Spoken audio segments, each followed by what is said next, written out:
Sacramento Politics Podcast. I'm Shannon Grady, and this is my co-host. John Cummings, good morning. And we are totally excited to have you guys here today. John and I were just talking a little bit off camera, just kind of tell you where our minds were. We were talking about Ron DeSantis having jumped in the race. And again, I know this is not South Carolina politics, but still relevant because what happens at the national level for the next presidency certainly affects South Carolina. That really the only two candidates in the race that have any chance whatsoever are Donald Trump and Ron DeSantis.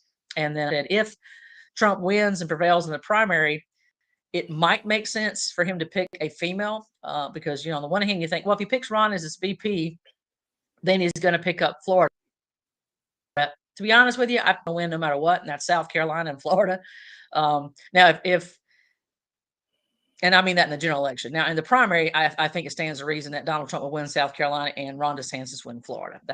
That's how I think that'll break down. But in the general election, if Trump wins the primary, I think that he's going to win Florida. Intention is that he needs to pick a female that can help him with some of the female voters who are more apt to vote Democrat. And so my name to toss in that ring for that position is Kristi Noem out of South Dakota. I think she'd be very, very good.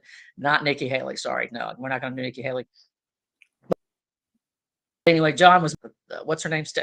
What's her name? Elise Stefanik. Yeah, she's the dark horse Stefanik. because a lot of people, she's number 2 in the House. She's from New York. She's a Harvard grad. She's super smart.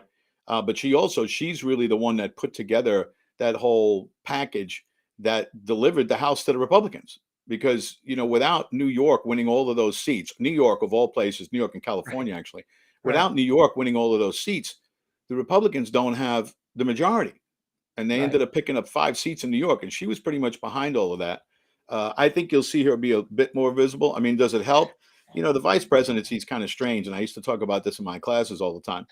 You could point to any election and say, well, the vice president helped. And then you'd probably find out that nobody goes into the voting booth and says, boy, I'm not sure about the president, but this vice president seems really, nobody goes in the booth thinking that. I don't know. I mean, my theory is always it could hurt you, but I don't know that it will ever help you. And the only thing I'll say about that is after this particular presidency, that might change. And I say it because as close, I mean, I hate to use the expression, but Joe Biden is like got one foot on the banana peel and one foot in the grave. So who his vice president is really important. Right. And I don't think there's a person out there who thinks that Kamala Harris could actually take over that job and do any semblance of a good job. Certainly not better than the disaster that Joe Biden has been. So people might start taking the vice presidency a little bit more seriously. Certainly considering that even Trump would be 80. So it's not like he's going to be some young guy either. So it might be relevant to know who is the vice president in the event takeover. But so this might be one of the few times in history where it's actually more important who the vice president is than it normally would be. Yeah. And it used to be, I mean, you could make the case that in years past that it was somewhat more important because the electorate was a lot more regional. Like when Kennedy picked Lyndon Johnson, he needed Democrats in the South. Even though he was a Northeast civil rights guy, he needed Texas and he needed some other southern states. So he picked Johnson, even though JFK really didn't like Johnson, nor did he trust Johnson. But they put him on the ticket to make sure that they could beat Nixon because they needed to pick up Texas. And that was an extremely close election. You could make the case that Kennedy won that election because he picked Johnson. But after that, if you look, I really don't think it's made a tremendous amount of difference. I mean, look, Obama picked Biden. Everybody knew what Biden was then too. I don't think it ever helps, but it can hurt. Well, that's all we're going to talk about for national politics. I think the reason we talked about that is, of course, Ron DeSantis made his entry into the race official yesterday. But here in South Carolina, some exciting things have happened. Up in the Senate, we finally got some semblance of a pro-life bill passed. Senate Bill S474 did pass the Senate and is on its way to the governor's. The good news is it passed. So now if everything goes well and we don't get this struck down in the Supreme Court again, we will have some measure of pro-life better than what we have. I think now it's over 20 weeks and this will put it at 12 weeks, which is still better than, 20 weeks. 12 weeks is better than 13 weeks. Come on, folks. Every week we can say, and disappointing to say, we had the 3 sister rhinos in the Senate, Senator Shin, Senator Shealy, and Senator Gustafson all voted no. So they voted to kill babies and they are quote unquote Republicans. So I've got good news on that front too. Senator Shin and Senator Shealy now have primary contenders, and we're just looking for somebody to run against and beat Henry Gustafson, so that I think she's in Sherrall. I think her district is in Sherrall. So we got to find somebody to run against her, primary her, and beat her, because folks, we need real Republicans, and people that actually believe in the platform and are not espousing one thing and then doing another. So, what's your thoughts on that, John? Well, this bill puts it back to 6 weeks, right? Because so it's a heartbeat bill. It's like the original No, one. it's 12 weeks. On the It's news not this morning, 6. they were saying 6. I So don't think it is. I think it's 12 weeks. so well, we'll have to take a look, because if it is, my issue is no matter what legislation they pass, you have to make sure that the Supreme Court is not going to throw it out. So you got to tighten it up, whatever you need to do legislatively, that it fits the legalese that they need it to fit in. You have to make sure that that's done.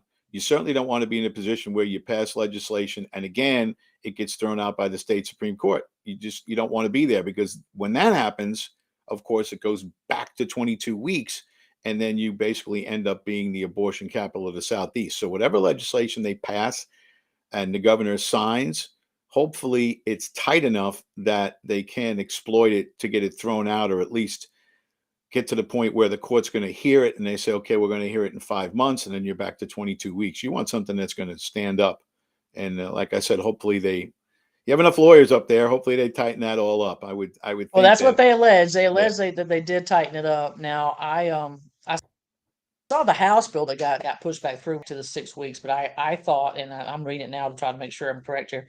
I thought that it had gone to 12 weeks in the Senate. I'm trying to find it now. An act to amend the South Carolina Code of Laws, amending Article 6 relating to the Fetal Heart Bill and Protection Act, so as to perform in the state after a fetal heartbeat has been detected. So with exceptions, that'd be 6 weeks. You're right. You are correct. That's 6 weeks. Yeah, it says South Carolina lawmakers passed 6-week abortion ban. Yeah. And like I said, that's a great thing. It's a great thing. But it is. That's even better. I hope they tightened it all up, because you don't want to be in that position where they throw it out again and then you're back to 22 weeks. So that's the one thing that I hope they avoid. Good news, John, is that the state Supreme Court justice who actually threw that out was a woman, and she's no longer in the Supreme Court. They replaced her with a man. So let's hope that the guy who's in there actually where she left off. So that's good news. I mean, I love it. But of course, what that obviously means is that even if the Supreme Court here in South Carolina does not upholds that bill, there's a good chance that these organizations, Planned Parenthood, etc., are going to push this to the Supreme Court. And I don't think the Supreme Court is going to overturn the decision, because they've already overturned Roe v. Wade and they've said it's up to the state. So I can't imagine that the Supreme Court's now going to say, okay, now we'll take it back up again. My suspicion is they're going to be, we already dealt with this. You follow what the state says. Right. For now. What do you think? It's going to be in the courts for a long time. Right. Until I mean, I know there's a lot of people that want to pass federal legislation. Right. I don't know that I'm necessarily in agreement I don't with federal that. legislation. No, because the whole reason why they overturned Roe v. Wade was because they said it's not a federal issue; it is a state's issue. So I don't understand how anybody can, like Lindsey Graham, when he threw that nonsense out there just before the midterm elections. I want to go throat punch him. Why are you pouring gasoline on a fire? I swear to all that's holy, he was working for the Democrats. You can't tell me otherwise. He clearly didn't want the Republicans to have a majority in the Senate and the House, because otherwise he would have never said such stupidity. But if we just pulled it out of the federal level and the Supreme Court pushed it back down to the states, why in the heck the Supreme Court is not going to say, no, that law is not constitutional for the same reasons the last one wasn't constitutional? It is a states' rights issue, not a federal issue. I can tell you, and this is strictly from a politician viewpoint. I can tell you where the senator is coming from, where Senator Graham is coming from. He's going to point to the fact that places like New York have abortion bills where you can have abortions up to and including the 9th month. And his theory is, if we go 13 weeks nationally, states like New York and California can't do that. That's what the argument is. So you got 6 weeks and you got 40 weeks. So his argument is, okay, let's go 13 nationally and that's it. So that's the politician's answer. That'll always be I mean, if you're pro-life, you're pro-life. You think, okay, heartbeat, done. But Well, I listen, understand from a political standpoint, I understand the line he's trying to walk. I don't agree with it, but that's the line that he's trying to walk, is to try to stop these abortion bills that allow, they have abortion bill in New York. Like I said, you could basically allow the baby to die on a table yeah, after birth. I mean, it yeah, goes right to the end. So yeah. his thought is you can stop all of it, from that perspective. And from a political perspective, I get it. He's trying to probably mimic what goes on in Europe, where most countries are 12 weeks. Uh, so I get it from that level. I mean, I don't agree with it, but politically, that's the line he's trying to walk, to trying to accommodate everybody. And in an issue like this, you usually can't. Well, and here's what I'll say to that is that I understand what he was trying to do, and I don't disagree with the the finer points of that, because I would like to see abortion, not legal across the United States. The problem was twofold. One, literally, the Supreme Court just said Roe v. Wade is overturned because it's not a federal issue; it's a states' rights issue. And two, the jackass did it before a midterm election, which was stupid because they were already using Roe v. Wade as a sinking missile to get people out to vote, and that's why we didn't have the red wave. So things had just begun to calm down, because that was in June. So things had just begun to calm down a little bit. And what was it, October? He comes out with that Yeah. nonsense. Yeah. His I mean, timing it was couldn't have been insanity. It worse. was His timing couldn't have been worse. terrible. It was seriously. I wanted to throat punch him so he couldn't talk for at least a year. Yeah. I mean, he And could do again, I better know than exactly. just Yeah. I silent. know exactly what he's trying to do from his perspective. And like, again, I don't agree with him, and I'm not defending him, but from his Right. perspective, he was saying, hey, look, this looks like we're throwing out an olive branch to the other side, and maybe we can save the election. And it had the exact reverse effect on a lot Oh, of the it was House races. terrible. It was the worst thing he could have ever said. And, and the other thing I was thinking is the whole time he was saying, I was like, Lindsey Graham, that is the dumbest thing ever. First of all, at that time, we didn't control the House. We didn't control the Senate. We don't control the White House. So anything you'd come up with wouldn't get anywhere. Okay. So now we control the House. You can bring that nonsense up out of the Senate. And it's certainly, if something happened and a fairy dust on the Senate managed to get them to agree, and we got it through the House and the Senate, Joseph Biden is going to veto that thing faster than you can say veto, and it will never pass the override stat. There's no way. We're not going to have Right. 2/3 override. That's not And you know what, going to too? They happen. were, So it was yeah, there were several House races where the RNC got involved. And when shocking. you take the RNC's money, around the Yeah. country, when you take the RNC's money, you pretty much got to listen to what they say, because they bring their advisors in. So they brought their advisors into those races. A lot of them were in the Midwest. And what the advisors told them was, stay away from the abortion issue. Just stay away from it. Don't talk about it. And that was exactly the wrong tack to take. And it proved out, because a lot of the people didn't come out, because the people in those districts didn't come out and speak strongly about abortion. They just said, well, they just kind of try to blow it off and stay away from it and not respond to the attacks. So Now rather, you do and have it to doesn't respond. work. I agree with you. Yeah, Yeah. you No, have to you can't. respond, and you can't Yeah. just run away from an issue like abortion. So if you're honest about it, you go out there and tell the people how you feel, maybe Yeah. you're not going to turn a lot of people off. Well, I'll tell you what, they listened to the RNC, they listened to the NRCC, and guess what? A lot of them They lost lost. races Yeah. that they could have won if they had at Right. least taken a stand on the issue. Instead, they It chose to reminds run me away. of KGP, or as Jesse Waters calls her, the Notebook, Kareem Jean Yeah. Pierre. She doesn't answer anything. You ask her a No. question, she says one or two things. I've already answered that. I'm going to talk about that. You need to talk to the Department of Justice, or the blah blah blah blah, or something. She defers to some other agency that you need to talk to. So she doesn't answer questions. Worst press secretary Well, ever. you know what it Ever. is? There's a lot of press secretaries who don't answer the question, but she's just Yeah. not good at it. I mean, I don't Yeah. like Yeah. Jen Psaki and what Yeah. No. she No. She was spewed. I terrible couldn't too. stand her, but she was Yeah. very good at the double talk. She was Yeah. very good at it. She's very Yeah. very adept at that type of double speak, where people go, well, she might have answered it, but maybe not. Let me go back and check my notes.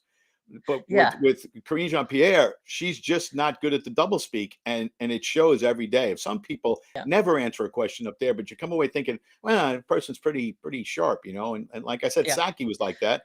She got her own Yeah. show on MSNBC, so she must be pretty good at it, because it's a lot of what they do over there anyway. So Yeah. I mean, the old adage was, you don't answer the question they ask, answer the question you wanted them to ask. Right. And you may use some of the same verbiage, use some of the same words, but you don't dismiss it out of hand, and you don't just lie and say, "I just answered that question." It's like, Right. no, you didn't. I've been sitting here the whole time. You didn't answer that. Yeah, All right. Well, she back, gets stumped. She gets stumped too often. yes, And then back to South Carolina politics. We have some issues here in the state of South Carolina. Now, kind of piggybacking on our discussion of what's going on around the country. Not everybody, a lot of people haven't been paying attention to the Kerry Lake court case dramas that have taken place out there. But this actually deals with not Kerry Senate. And they have passed a bill. I don't know if you know about this or not, John. They passed a law, if you will, that prevents, prohibits, blocks, stops, whatever you want to call it, any electronic machines being used in the 2024 election. Now, Katie Hobbs attempted to veto that, to which the Senate quickly reminded her that this is not in your purview, ma'am. We have the legislature alone has the right to determine how elections are run, and therefore this is not something you have the power to veto. So, no, ma'am, there will be no electronic devices in the 24 election. So that will be a way better election cycle in 24. And I feel like we will see a much better outcome in places like Maricopa County, because they won't be able to cheat in the way they did. Well, here's the one fly in the ointment.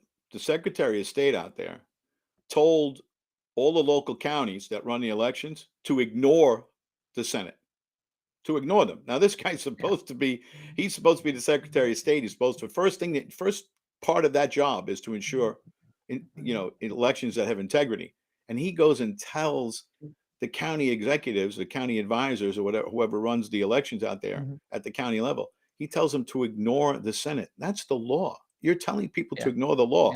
And I'll say it again, the left is lawless. They just don't care about the law. All you had to do was watch that trial to find that out, see what the judge's decision was. But that's something that just, it's mind-boggling. I know that, Sonny Borelli and Wendy Rogers did I'm a great glad he job did at that. the Senate level. I'm glad they did that at this point in time, because now the Senate can send out and go confiscate all the machines. That's what they should do. They should take trucks, go to every polling site, and confiscate every single machine. Just There's nothing they impound can them. do. Just impound every machine. That's what they need to do. They need to go and pound every machine. Now, I bring this up, folks, because we don't have in South Carolina, nothing to that degree, but that doesn't mean we don't have problems here. So I want to read to you something from one of our candidates who ran this previous time in 22, and he ran up in Beaufort County. His name is Mike Covert, and I'm going to skim through it. I'll just read a little bit of the first couple paragraphs and then get to the meat of the subject. It starts off by saying election integrity is crucial in the United States. It forms the foundation of a functioning democratic system. Free and fair elections are fundamental to ensuring that the will of the people is accurately represented and that elected officials are legitimate representatives. It is a representative democracy where citizens have the right to choose their leaders through periodic elections, and the integrity of these elections is essential for upholding the democratic principles upon which the country was founded. When the elections are conducted with integrity, it fosters public trust in the electoral process. It promotes political stability of the government. Now, doesn't that sound pretty good, John? Yeah, of course. Everything always sounds good. Well, here's the thing. Here's the thing. That was not written by Mike. He says the following. The first 6 paragraphs of my paper were not written by me, but rather were written by ChatGPT, an AI machine, an artificial intelligence machine, so to speak. It was done completely on purpose, because the purpose was to show how dangerous the electronic world is in having almost complete supervision over and implementation of our voting system. To that end, I will say over and over, the election machines are corrupted and are corruptible. My own story is an interesting one, as was not 100% convinced of this whole election stealing nonsense, the voting corruption, etc. That was being talked about. Not that I didn't think elections should be completely above board, but I did not witness anything that proved otherwise. And I had no feeling, I had not felt the impacts of it. And then 2022 primaries came along.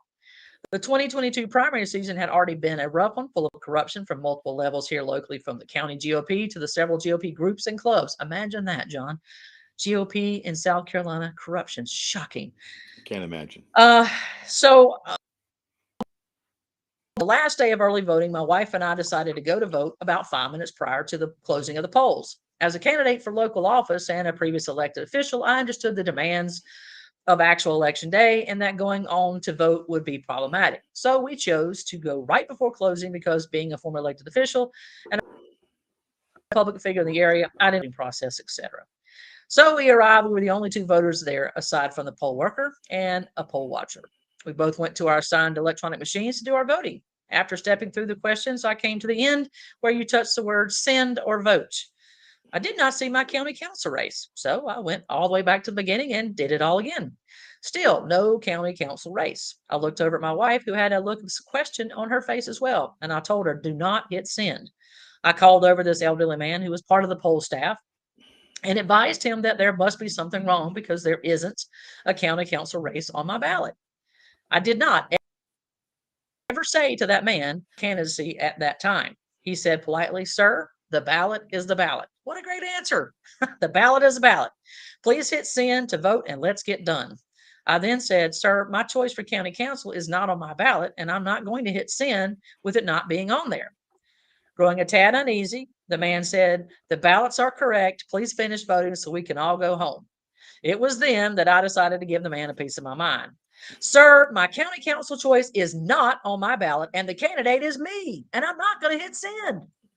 About the same time, with voices raised, a little old man looking like he saw ghosts, the manager of the building came out speaking, Miss Scover, what's going on?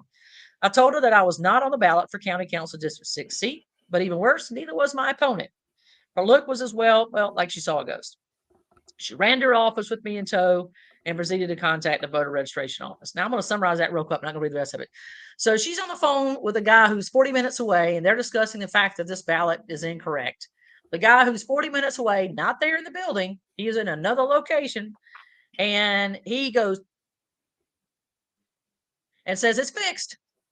And so she responds to Mike and says, hey, they fixed it. Now you're on the ballot. He goes, wait. How did a guy who's not here, physically here, how did he fix my ballot? And she goes, well, he went into the 2 machines where you and your wife are voting and he fixed it. And he went, wait.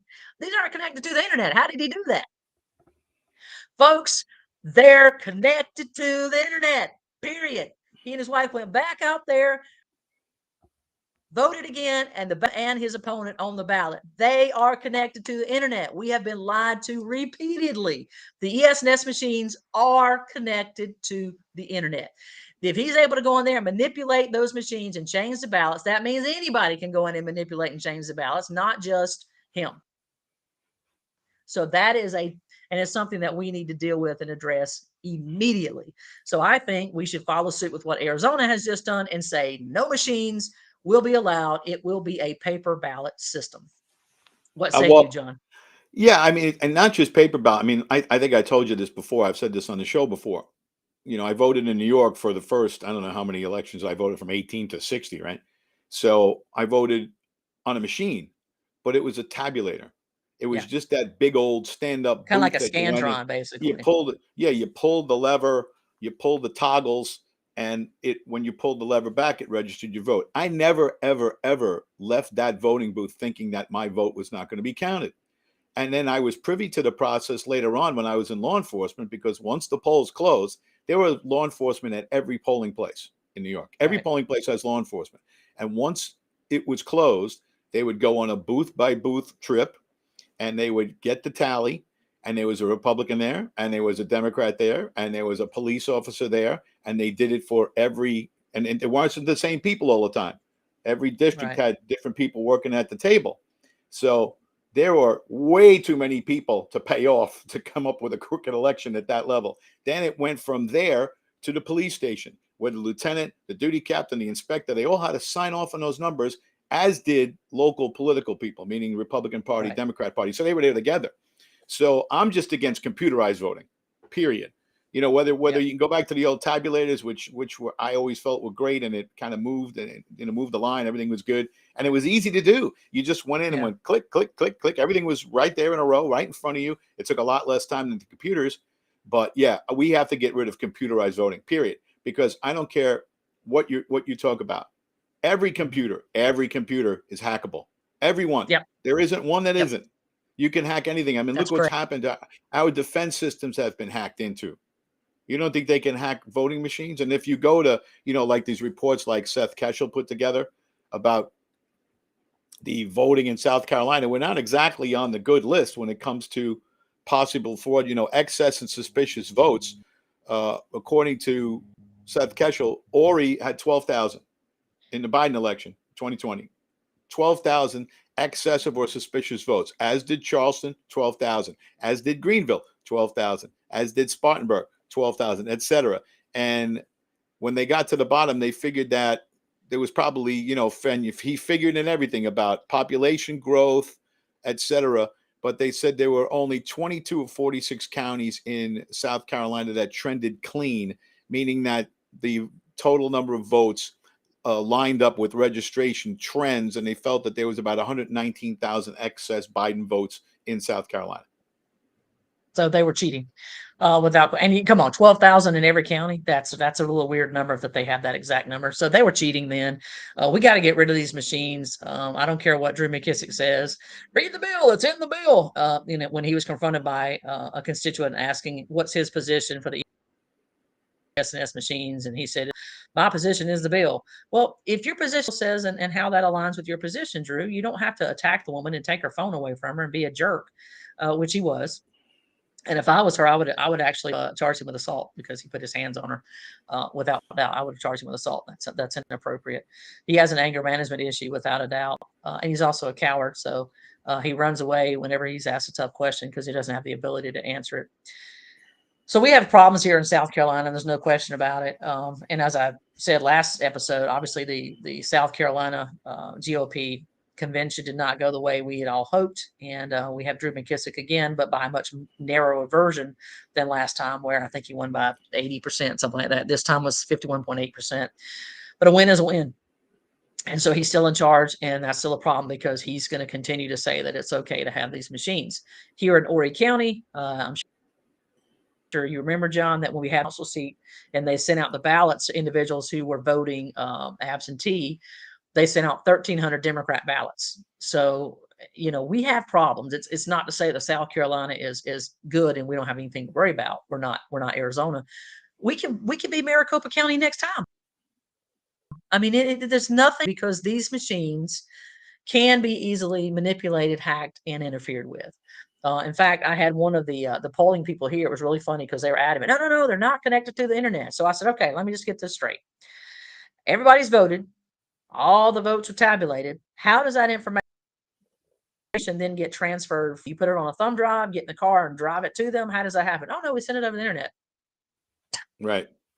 It's like to myself, do you hear what you just said? Oh, and if you went back and read the first 6 paragraphs of that, I only read the first 2. That chat GB guy, I mean, it sounded just like a person. I mean, it was very well done. If you've ever gotten anything from, say, Nigeria or China, the English is really choppy. It's very suspect. Immediately this was not written by an American. Instantaneously this is written by somebody from our foreign country. This Chat GBT, he's got it down. I mean, it sounds just like somewhere wrote that. Oh yeah. So, yeah. And just one more thing you have to worry about when it comes to the integrity of elections. And look, that's what causes apathy. People just don't trust the process right now. And you've seen it all over the place. People say, oh, that's because all the Trump supporters were out there saying that there was fraud. Look, there was fraud. And everybody knows there was fraud because they took advantage of COVID-19. And they even illegitimately, especially like in Pennsylvania, they changed election law. The courts did, and it clearly states in the United States Constitution that only the legislature can run the elections at the state level. That's it, period, including federal elections, not the courts. Change the rules, change the absentee ballots, change the early voting, change everything, and they took advantage of it. And because they already had their ballot harvesting plans in place, they were able to take advantage of it, and they won by ridiculous numbers. Yeah, not that many. Yeah. You can tell me 81 million people voted for Joe Biden. No way. Didn't happen. Didn't happen. They'll never duplicate that again. 19 million people voted for Joe Biden. 19 million more than Obama? No way. Didn't happen. Really? Didn't happen. Yeah. No. Baloney. Don't buy Baloney. It. So we've got to be keenly aware, and we need to start calling our legislators and pressuring them to get this balloting system out. we need it because that's how they're going to cheat. And the Republicans need to wake up and be like, oh, wait a second, this is a problem. We don't need to have this. Now, one of the other things I wanted to highlight was there was a lot of discussion about the way in which the convention was, I don't know, done. Run. And Right. they run, yeah, there was some concern about whether or not Brandon Newton had actually done it adequately, or whether he had, done something that was unfair. My goodness, and now of course I can't find it. But actually went on and gave a very lengthy post in which he said, listen, basically it was run correctly, that folks need to understand Robert's rules is not the first line of the way you follow rules. It is the third. First is the SCGOP rules, then it's law, or maybe I flipped that, state law, then SCGOP rules. So if the state law or the SCGOP rules cover something, you don't have to use Robert's rules. And so Mr. Newton was using both state law and the SCGOP rules to conduct the convention. Now, the way that the rules are written, it's supposed the law, the spirit of the law, not the law, which just simply means he doesn't have to like forcefully, do things the way it's written. It's just like the spirit of it. And so Jonathan said that he felt like Mr. Newton was not as gracious a chairman as he might have been in terms of allowing people to speak up and have future. And that was probably due to an attempt to move things along and not have it get stalled in open debate and argument.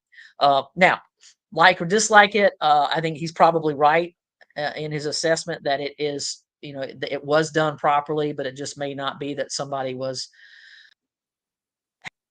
responses or questions were not addressed at the convention.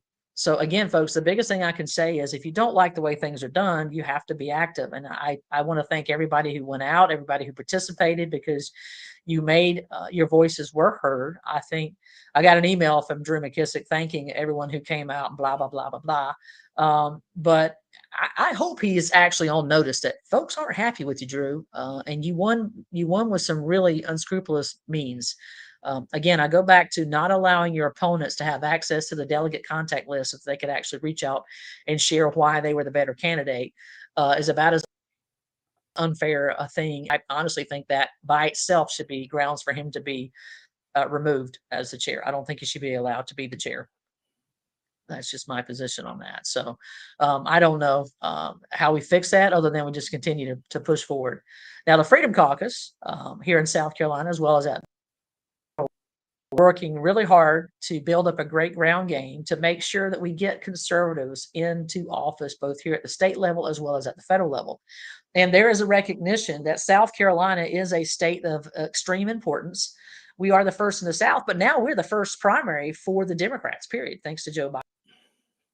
Decision to move that forward, putting up. So, and that everybody knows that's a hat tip to James Clyburn, Congressman Clyburn, for basically saving his bacon because he was all but done.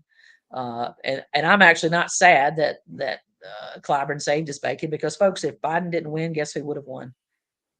Bernie Sanders. I don't think it's any different. Socialist. I think basically what you have is Bernie Sanders anyway, because Biden just does what he's told. Right. So I don't think it would have been that different. You would have had a guy who certainly likely stole a lot less money than the current occupant of the White House has. But Bernie's gotten his, I'm sure. Yeah.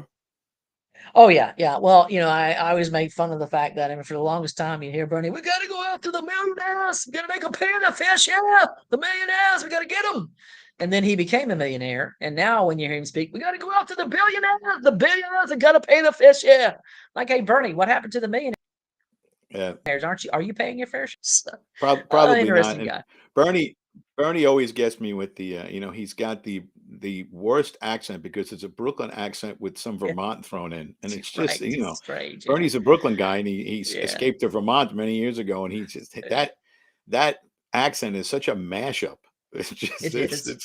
and Yeah. therefore, and not commenting on your ability to impersonate people, but it does Yeah. make it for an easy impersonation because his voice is very unique, except for Larry It David. is. You know, It he is. could be Larry David Right. too, but I mean, other than that, Right. Yeah.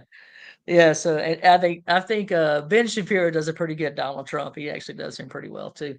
But anyway, folks, we have issues that we've got to address across the state. But again, I can't stress strongly enough how important it is that you get out and get involved. Now, here in South Carolina, there's a Myrtle Beach city council race that should be. I want to think the elections coming up in June. If I'm not, was it June that I think they're so. elect? Well, it's at Yeah, least yeah. is that a primary first or I no? think it, It's a primary. I hate to say that I don't know because Yeah. that's sad that I don't know, but I should know. Um, but anyway, so there's a couple folks. Stuart Behar running. I think he's running for an at-large seat. So we certainly want to encourage him and wish him well in that race. We got to get good conservatives on the city council because we have a problem. We have major problems in Myrtle Beach. He's been digging into the $52 million that the Myrtle Beach Chamber of Commerce is being given to promote Myrtle Beach. And you and I talked about this ad nauseum, but the fact of the matter is, folks, people are going to stop coming. Just called Murder Beach. Shootings, robberies, drug problems, homeless problems. I mean, the list goes on and on and on. And now they're talking about building this housing that's supposedly going to house uh, seasonal employees. And then when they're not there, you know what's going to happen? We're going to see Yeah, they're going to put the homeless illegals people there. being put They're in. going to put the illegals there Illegals, yeah. too. I'm sorry, I said homeless. I mean illegals, yeah. Yeah. In fact, they're here. They're here now. I'll give you my personal. I own a small business in downtown Conway, and I don't know. I guess sometime last week I had three individuals come in, two ladies and a child came in, and two of them, the one lady in her bit of English, not one word of English, and the other lady spoke just a little bit of broken English. So between my broken Spanish and her broken English, we were actually able to communicate. But I immediately thought to myself, they're not here legally. They didn't get here legally. There's no way. Um, so that's our first signs of the problems. And if you posted, I put up on my personal page, we had a home we purchased in El Paso, Texas, and we don't have it anymore. We sold it back when my husband was stationed out in Fort Bliss. But we have a lot of friends that still live there. And they're sending me pictures and stories and horror stories of what's going on in El Paso. And here in Myrtle Beach or Horry County, you're just not paying attention because as more and more people cross that border, they're going to continue to filter out into the other states and other areas. And I don't hold a grudge against the governors of Texas and Arizona and New Mexico, et cetera, for busing those folks into other places. They can't control it. I mean, they cannot properly provide for that many people. It just can't be done. And to that end, John, I mean, how much federal aid have you heard the wonderful president who's the cause of this influx of illegals across our border? How much federal aid have you heard that he's giving to these border states? Yeah, none. I mean, even in New York, Yeah. Mayor Adams is telling the federal government that, look, you owe us millions because we're having to foot the bill for all of this. So, Hmm. and to get back to, every right now, every town's a border town. Every Yeah. town's a border town. Now I know that they're getting hammered down in places like El Paso and Yuma, and all of these Yep. places are just getting hammered. But because they're busing the people away and other people just make their Hmm. way and other people unfortunately are trafficked into these Right. towns, Sadly. you're going Yep. to have them all over the country. And by building housing for people who are going to come on a visa to work and then leave, what do you think they're going to do with that housing when these people that came into work, what do you think they're going to do with it?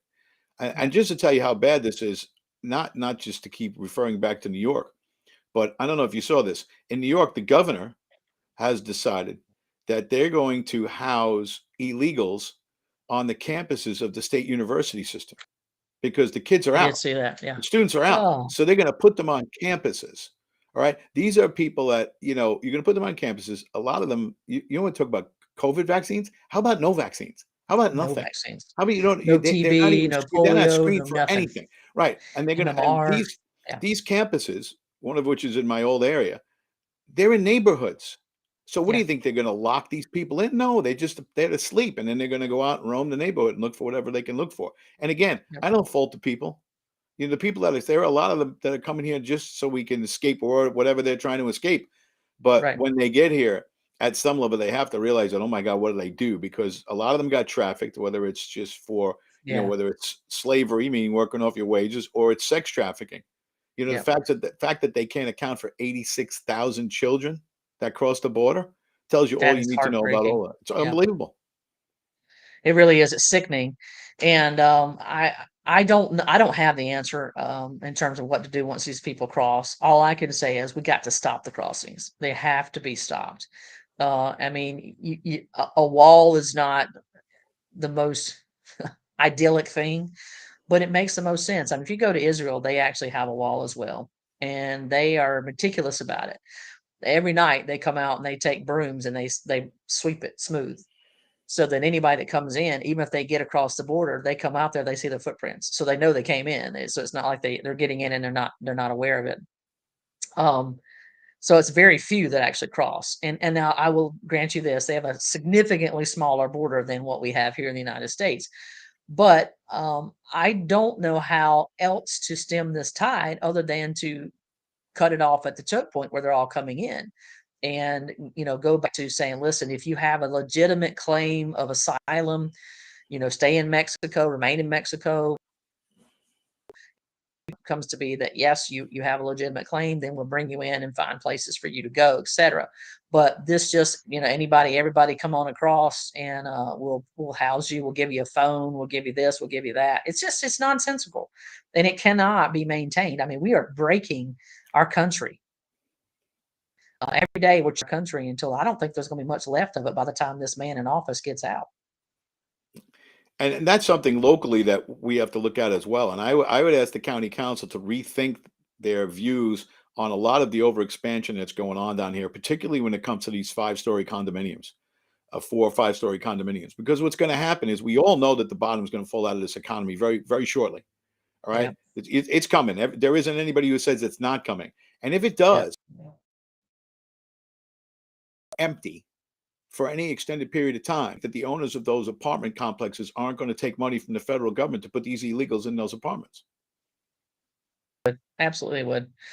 Listen, I've said all along that my contention is that the dollar's about to implode and be worthless as soon as those BRIC nations finally get themselves whatever currency they're going to predominantly choose to trade in. Right now, I think they've agreed to take each other's currency, but at some point in time, they're going to put that into one basket and say, okay, trade in.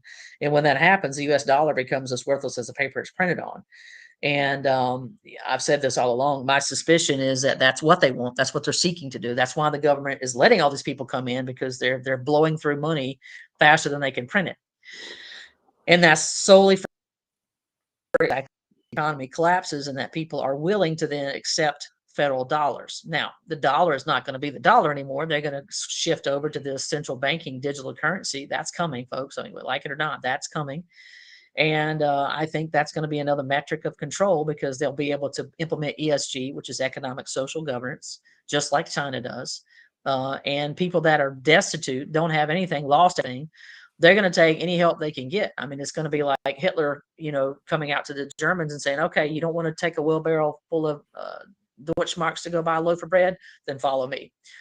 Same kind of concept. And then realize until it's too late. The government said, hey, look, and I gave this as an example. I don't know what the number will be, but just as an example, I said, the federal government comes to you, you're destitute, you got nothing. You can't feed your family, can't pay bills. The bank is going to try to repossess your home. Your car's already been repossessed. You lost your job. You don't have anything to feed your kids. You're going to be desperate. And the federal government, we're going to give you 50,000 digital dollars per family member. So, you, your wife, your 4 kids, all together, that's $200,000 that you can immediately have instantaneously in your account. You just got to sign here that you accept it.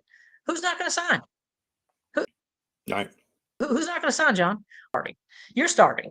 So they're going to sign. They're going to think it's a wonderful thing. And then 6 months, 9 months, whenever it happens that the federal government finally gets things under control again and things start to level out, that's when you got to start seeing the things like I mentioned before, where, I'm a little bit overweight. So I go up to the McDonald's and get my Happy Meal, whatever. And I say, yeah, it's cheeseburger Happy Meal. Yeah, well, who is this? Oh, Shannon Grady, 7275, whatever. That's my CBC digital currency number. Oh, I'm sorry, you can't have a cheeseburger. You can have a salad.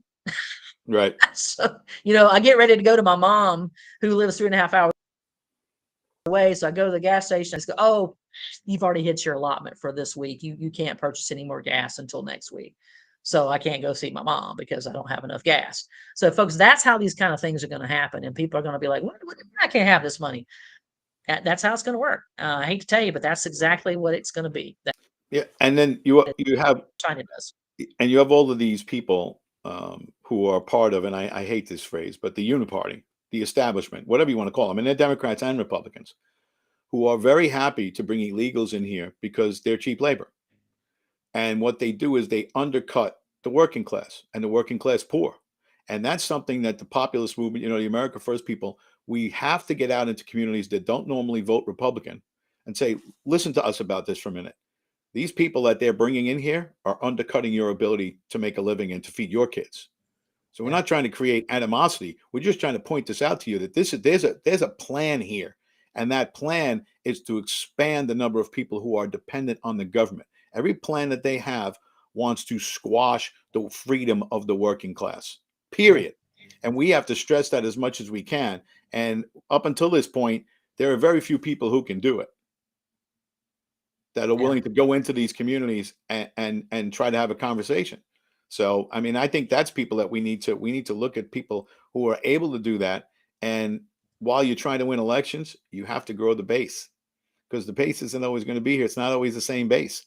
You look around, go to the county meetings here. I mean, I'm not casting aspersions, but go to the county meetings here. And, there's a lot of meetings I go to. I'm the youngest person there. Yeah. Yeah. Yeah. I'm the youngest person there. We need, and I'm no kid, and we need new voters. And this needs to be explained to people, that the people that are coming in across the border are being allowed in here to undercut your ability to feed your kids. Period. That's all it is. It's cheap labor for a lot of these people, so they can get fat on the backs of people who are crawling in here, and and the middle class and the working class will be damned. Yeah.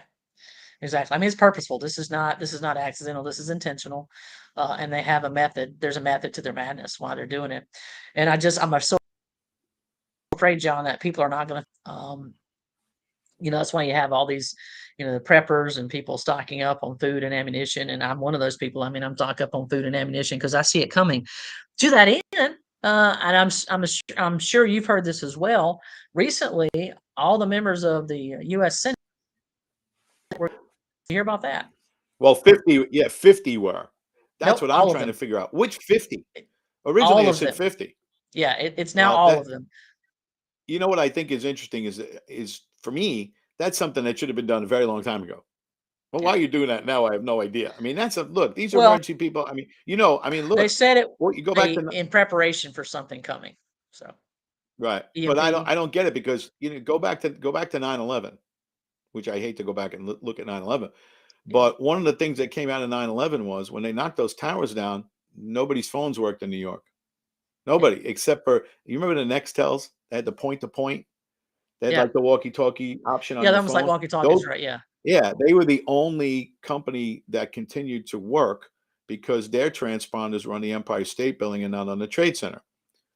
But the one Wow. thing that pointed out 22 years ago was, guess what? Everybody was incommunicado. Nobody could talk to anybody. So nobody knew where their relatives were. That was one of the big tragedies of that day, was nobody could find out any information. But if they knew that 22 years ago, and they knew that satellite phones were a way around that, well, guess what? There's a lot of people in our government that should have had those a long, long time ago. And you're going to do it now because you think that something might be happening. It already happened 22 years ago, and you didn't follow it. You know what? One thing about our government, never proactive. And if they're proactive, it's too late. It's at the last minute. So, Well, my question was, did it come with a Faraday bag? If you don't know what a Faraday bag is, folks, yeah, that is something that protects against a electromagnetic pulse, yeah, solar flare, etc.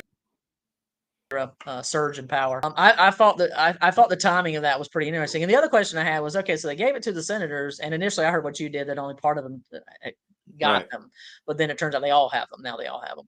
Now my question is, Fetterman can't use it. Feinstein is not going to be able to use it. Half the people in that will not be able to actually use the phone because they're so phones anyway. So they're going to have to pass their phone off to their page or one of their aides and say, "How does this work?" So now supposedly they had a class on how to use it. Do you think John Fetterman understands how to use it? Heck no, he can't even speak. And No. Feinstein still thinks she never left to have a stroke. She thinks she's all fine. She's been working the whole time, I wonder how, I which always is wonder, I wonder how the really people, I wonder how the people in those states feel about it. I mean, are they that apathetic that, they're not represented? Because well. They're not obviously protesting. they're not, yeah, they're not capable of doing the job. You know what it is? Yeah, I just think people are so fed up with everything that yeah, it's created unbelievable apathy, yeah, yet yeah, everybody's on edge, which is a bad space to be in. yeah, People don't care, but they know it's coming and they don't know what to do about it. yeah. So I don't know where that leaves Well, us. Not and good. when you try to get people involved, like you and I are doing, that we do this show. And like right now, we have absolutely nobody watching, which is okay. I understand this is during the working hours, and I know a lot of people watch it later when they get home. But even when we have people watch, we don't have that many people watch. And again, I know the national headlines are exciting, and you got people like Ben Shapiro and Glenn Beck and Dan Bongino and nauseum the number of people that have great shows to watch. Joe Rogan, I mean others, they're great shows to watch, and they talk about the national scene, and that's very exciting. But all politics, like Andrew Brett Bart said, all politics are local, folks. And if we don't fix the local issues where we actually have the ability, the hands-on ability to touch our representatives, we have no hope of fixing the federal level. We have no hope. And so if you think that it's irrelevant what's going on at the local level, you couldn't be farther from the truth. You couldn't be farther from the truth. Because again, I want to stress this again, every single federal person that we have right now from South Carolina in Congress, in the Senate, started out at a local level. Now they may have started out in the House or the Senate, South Carolina House, South Carolina Senate. They may have started out like Tom Rice said as on the county council. I mean, any number of means, but the majority of them started out in local politics, made their way up. So if you had stemmed that tide, stopped them from getting elected at that local level, you wouldn't have the issues that you're seeing in the federal government. And I'm not just speaking about South Carolina. That's true of every state. So a lot of the states where we see just horrifically bad representation in Congress, that could have been stopped if people had paid attention at the local level, but they don't, because it's just not important to them until it's too late. And yeah, and as we know, it's not the easiest thing to try to step into the breach. Yeah, Um, we both did it, and I would probably, if the circumstances were right, I might do it again yeah, because I just think we need more. But I think we need more people who are willing to get involved, and it's a difficult ask, hmm, especially here because of the nature of the legislature at the state level, where you're only in office for 5 months, and it's really not, it's not the House where you're tied up for the whole year, but you're making right, $174,000 a year. You know, right, it's not a quote unquote paid job, and in a way, that's a good thing that they're only in session for 5 months because they can only do so sure, much damage. right, But right, so I mean, that was the intent of the original House and Senate in Washington only met five right. months out of the year, Same thing. which Yeah, is why we exactly. don't. Yeah, it's why we don't have term limits because no, they didn't think that anybody would do that for a long period of time No, because it nobody was thought it they'd was a do that. great sacrifice. It was a great sacrifice, and you had to interrupt your life 5 out of the 12 months to go to the Capitol, which ended up being in Washington D.C., of course, and it wasn't an easy thing to do. So Because most people of would our say, well, you founders know were what, agrarian, and so yeah, they're, you're Thomas patriotic. Jefferson, those You're guys. Yeah, patriotic. Yeah, yeah, patriotic to put your life on hold for 5 months out of the year, and you'll do that for a few terms, and then you're like, okay, I had enough of this. First of all, I probably lost money because I have my hmm, family running the business instead of me.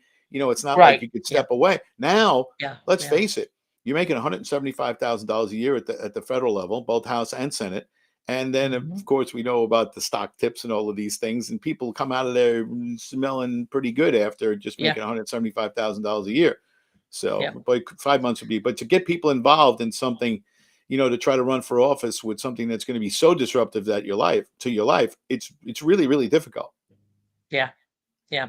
I don't envy anybody. I have no desire. When I was younger, people say, "Oh, you should run for Congress." I'm like, "No, I have no desire to go to that. I don't." And I said then maybe something at the state level, something at the local level, I'd consider it, but I don't have any desire to go there. I think there are other people that could do a good job. So that is not my future unless the Lord really comes down with a booming voice from heaven and says, "Go to Washington."